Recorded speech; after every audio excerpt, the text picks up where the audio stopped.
आपका नाम लेकर के शाम को सोते हैं, लेकिन आपको बता रहे हैं कि साहब आपके न मान में न सम्मान में और न इन किसानों के स्वाभिमान में कभी कोई समझौता न किया है, न कभी करेंगे।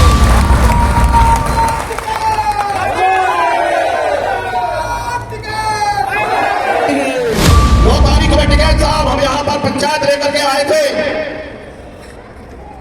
और पंचायत से पहले सभी प्राधिकरणों और जिला प्रशासन को अपना ज्ञापन सौंप दिया था। हमने कहा जो समस्या हमारी मूल में है वो अगर आपने हल कर दी हो तो अधिकारी आकर के हमें बता दे, हम यहां से धन्यवाद देकर के उसको फूल माला पहना करके वापस चले जाएंगे। हमारे ही कुछ भाइयों ने हजारों फाइल लगा दी, लेकिन आपने कहा अभी कोई समझौता नहीं है। सबके मसीहा परम आदरणीय चौधरी टिकैत साहब, हमारे बड़े भाई भीड़ में बैठे हुए गौरव टिकैत जी, जो कल बाराबंकी से सीधे ट्रेन से यहीं पर आए,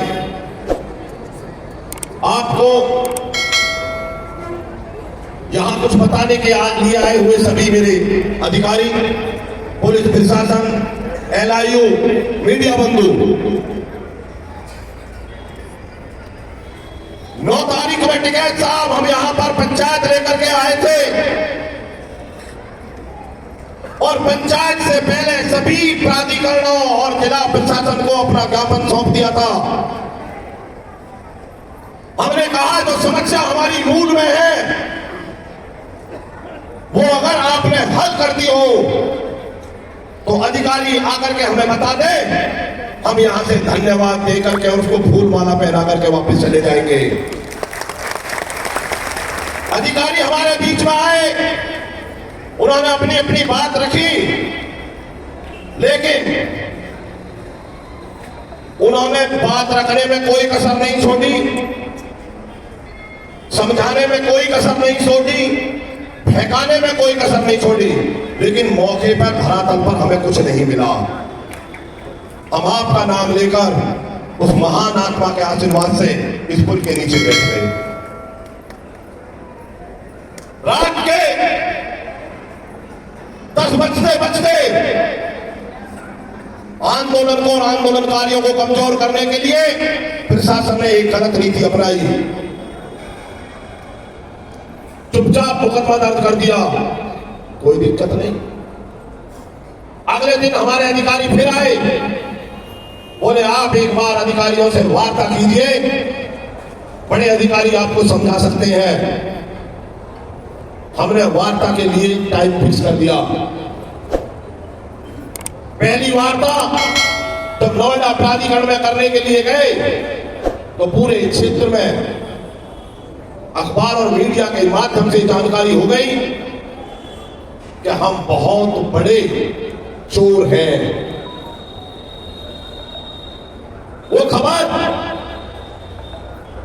आप तक भी पहुंची। जिस समय आपका फोन मेरे पास आया उस समय मैं नोएडा अथॉरिटी में अपने सभी कार्यकर्ता और पदाधिकारियों के साथ में वहां मीटिंग कर रहे थे। आपने पूछा तो 500 रुपए पर पहुंचकर हमारे ही कुछ भाइयों ने हजारों फाइल लगा दी, लेकिन आपने कहा अभी कोई समझौता नहीं है। फिर एक समझौता, यहां के DM और यहां के चेयरमैन ललित श्रीवास्तव जी और श्रवण कुमार जी की अध्यक्षता में एक मीटिंग हुई और उस मीटिंग में यह तय हुआ कि यमुना विकास प्राधिकरण को 800 रुपए प्रति मीटर का मुआवजा दिया जाएगा। ग्रेटर नोएडा का टिकैत साहब उस समय 850 का था और यमुना नोएडा का 1050 का। नोएडा में 5% प्लॉट था, ग्रेटर नोएडा में 6% प्लॉट था। दोनों अधिकारियों ने मिलकर के कहा हम आपको 60% प्लॉट दे देंगे, लेकिन मुआवजा 800 का देंगे। हमारे सभी पदाधिकारियों ने और आपके आशीर्वाद ने उस लड़ाई को जीत की तरफ चले गए और हमने आंदोलन स्थगित कर दिया। लेकिन आज के दिन 15 साल हो गए, 2008 में क्लियर हुआ था और आज 2023 है। 2023 में यह पता चलता है कि इस यमुना एक्सप्रेस वे का 7% आवासीय भूखंड नहीं है। क्यों नहीं है? किसको बुलाए अपने बीच में जिसका समझौता ही 7% से हुआ हो? टिकैत साहब, अधिकारी तो है नहीं। क्या जुर्म किया था इन हाईवे वालों ने जिनको 7% का प्लॉट यहां से लेकर के रोहंगा तक वंचित कर दिया गया? इस मुद्दे को लेकर के हम आए थे। 64% 2014 में आप ही की आशीर्वाद से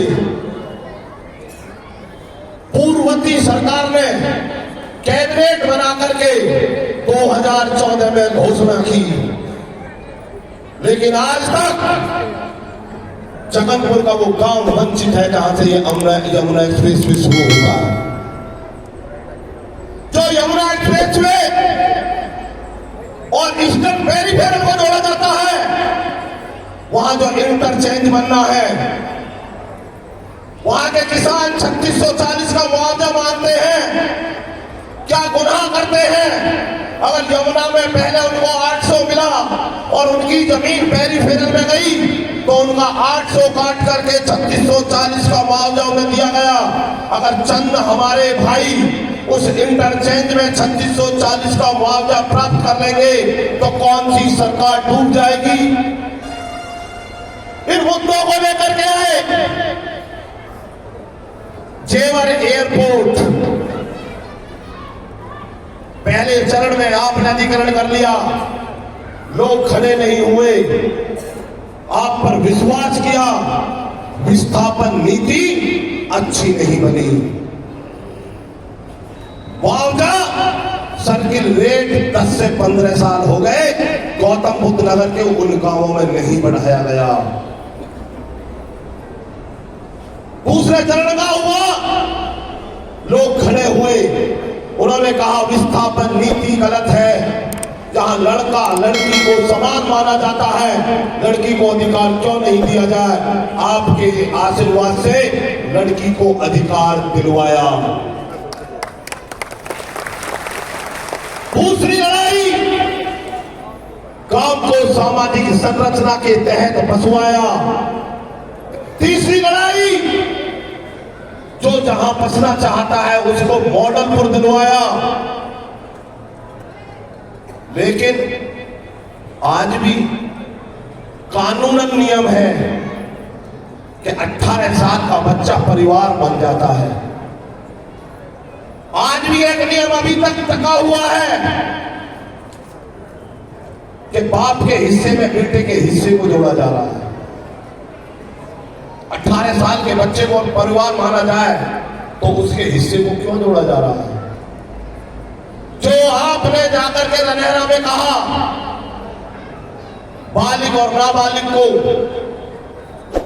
कि एक जब बड़ा होगा उसे ये लगेगा कि ये मेरे 50 मीटर में से लेगा तो एक बचेगा, एक की नाड़ घुटेगी, उसका अधिकार इन्होंने नहीं दिया। अरे आप मत दो नाबालिग के नाम, उसके बाप के नाम ही बढ़ा करके दे दो, कौन सी दिक्कत आएगी? जो जितने भाइयों का है उसको भी बाप के नाम पर प्लस करके कर दो, कौन सी दिक्कत आ जाएगी? लेकिन नहीं दिया। 14 गांव और अधिग्रहण करने की शुरुआत कर दी, लेकिन सर्किल रेट नहीं बढ़ाया। और तो और जिस गांव को अधिग्रहण करते हैं, टिकैत साहब, आप उस पावन भूमि पर बैठे हो जिसमें 1894 का भूमि अधिग्रहण एक्ट चेंज करके 2013 का भूमि अधिग्रहण एक्ट बनाया। लेकिन वो एक्ट नहीं है, मॉडल बनाया जा रहा है। मॉडल हमारे गांव को रातों रात शहर बना दिया जाता है। और 4 गुने से 2 गुना आधा काट दिया। उसकी लड़ाई को लेकर के यहां पर आए थे। हमने कहा जब नोएडा, ग्रेटर नोएडा के किसानों को विरोध करने से 10% मिलता है, तो जिनने सपोर्ट करी उनको सबको 10% क्यों नहीं मिलता? यमुना एक्सप्रेस में 10% आवासीय भूखंड क्यों नहीं देता? इन मुद्दों को लेकर के टिकैत साहब हम 9 तारीख को यहां पर आए थे। बातचीत एक प्राधिकरण में हुई और प्राधिकरण अभी जस के तस बने हुए हैं। हमने इनसे कहा नोएडा बसाया, ग्रेटर नोएडा बसाया, यमुना बसाया और यमुना में एयरपोर्ट बसाया, अपने गांवों को भी उजाड़ दिया। लेकिन आपके अंदर तरस नहीं है। जहां आपकी कोई योजना नोएडा, ग्रेटर नोएडा में, यमुना में नहीं, आप उनके 500 या 400 मीटर के घरों पर भी गलत नियत लगाए हुए हो। उनको डर के साए में सोने के लिए मजबूर करते हो। हमारी जमीन, हम यहाँ के बासिंदे, हम पर अतिक्रमण लगाया जाता है। हमारे प्लॉट हमको नहीं दिए जाते।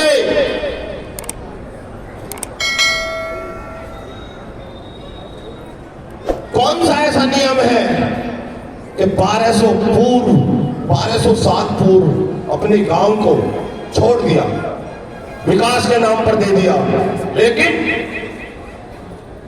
विस्थापन करोगे?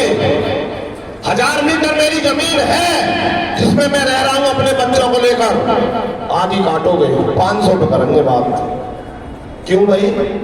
अरे आपके लिए वो काम छोड़ रहा है, कम से कम उसकी जितनी है उतनी तो दे दो, फालतू भी ना दो तो उसको भी आधा किया जा रहा है। 50 मीटर में कौन सी? हमारे बीच में एसडीएम साहब सदस्य आए, उनका भी धन्यवाद है, वो भी आए, ऊपर मंच पे आ जाए, बैठवा दो और भाई कोई पानी वानी ला दो, इधर पानी पिलवा दो। इन चीजों को लेकर टिकैत साहब हम यहां पर आए थे कि उसका घर घेर के बराबर हो जाए। 2013 में जो भूमि अधिग्रहण एक्ट आपने बनवाया था उसमें 5.5 लाख रुपए विस्थापन लिखा हुआ है, लेकिन 2024 आ गई, 5.5 लाख ही रहेगा। 5.5 लाख देंगे। हमने कहा अगर बढ़ सकता है तो उसको बढ़ा क्यों नहीं सकते? वो समुचित सरकार पे है। हम आ जाओ तो बोलोगे जरूर, बोल लेना, पता नहीं, मैं ही बता रहा हूं, आप समझ लो सगड़ी आपकी बात बता रहा हूं। फिर हमने सारी बात आपको बताई। हमने कहा चलो, जिस तरीका से आपने हमको एक बड़ी लड़ाई लड़वा करके हमने टाइम दिए, धन्यवाद दिए। हम संकुचित सोच के किसान नहीं हैं। शोर का मुद्दा आया, शोर भूमि के मामले पर हमने आपका आशीर्वाद लेकर के आंदोलन शुरू किया। आपको रनहरा के लिए मेरी माता और बहनें मेरठ से बुलाकर के लेकर के आई। आप नगला हुकम सिंह और रनहरा में गए। आपने कहा शोर के पट्टे हमारे पट्टे हैं, हम देखते हैं कौन इनका मुआवजा नहीं देगा। सरकार ने आपकी बात सुनी, शोर के मुद्दे का समाधान किया, उसका मुआवजा वितरण हुआ। किसानों ने आगे बढ़कर एयरपोर्ट की बाउंड्री शुरू कराई, अधिकारियों का सम्मान किया, उनसे कहा कि आपने अच्छा काम किया है, लेकिन हमारी जो ये मांग है वो क्यों नहीं होती? आज ये फिर हमारे बीच में आए, मुद्दे पूछे जा रहे थे, मैंने टिकैत साहब मुद्दे बता दिए। एक मुद्दा ये था, एसडीएम साहब आ गए तो याद आ गया, हमारे यहाँ पर बाढ़ से प्रभावित जितना क्षेत्र है, अभी तक एक भी किसान को उसकी नष्ट हुई फसल का 1 रुपया नहीं मिला। 2 तरह की बाढ़ हमारे यहां पर आई, यमुना और हिंडन, लेकिन हमको वंचित किया जा रहा है। उस पर उन्होंने अपना प्रेजेंटेशन दिया जिससे हम खुश भी नहीं हुए, लेकिन कुछ सुधार बाद में उन्होंने करे हैं। वो कह रहे हैं कि हम उनमें सुधार कर लेंगे, तो हम तो विश्वास करने वाले आदमी हैं, हमने इनके विश्वास फिर कर लिया। लेकिन एक ऐसा हमने आपको अपना दर्द बता दिया, हम पीड़ा में आए हैं। आप हमेशा कहते हो कि हम राम के वंशज हैं। प्यार से तो दशरथ ने अपने 4 बेटे दे दिए थे, ठीक है साहब, लेकिन अगर ये जाजती से लेना चाहते हैं तो लाश तो जा सकती है, जिंदे नहीं।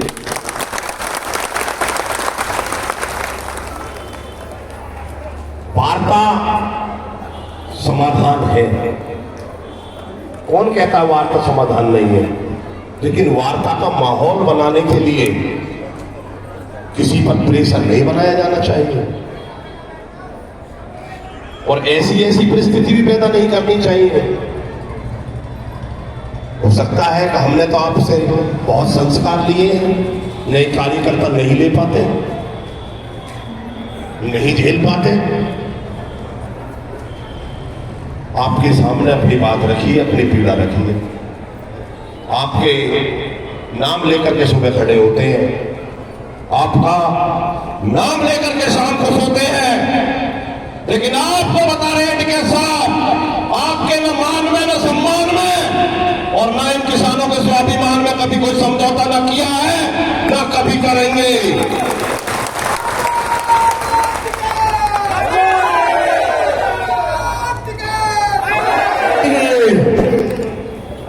आप जो आदेश दे दोगे उससे मात हो,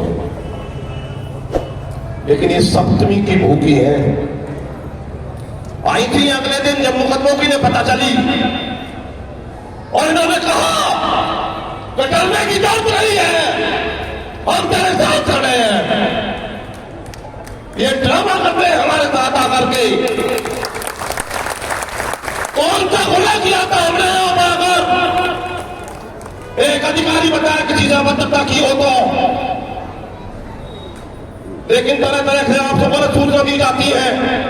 मैं 100% कह रहा हूं, मैंने आज तक किसी अधिकारी के साथ कोई अभद्रता नहीं करी, बस सिर्फ उससे क्वेश्चन पूछे। क्वेश्चन आप जो निर्णय दोगे वो निर्णय मुझे मंजूर होगा।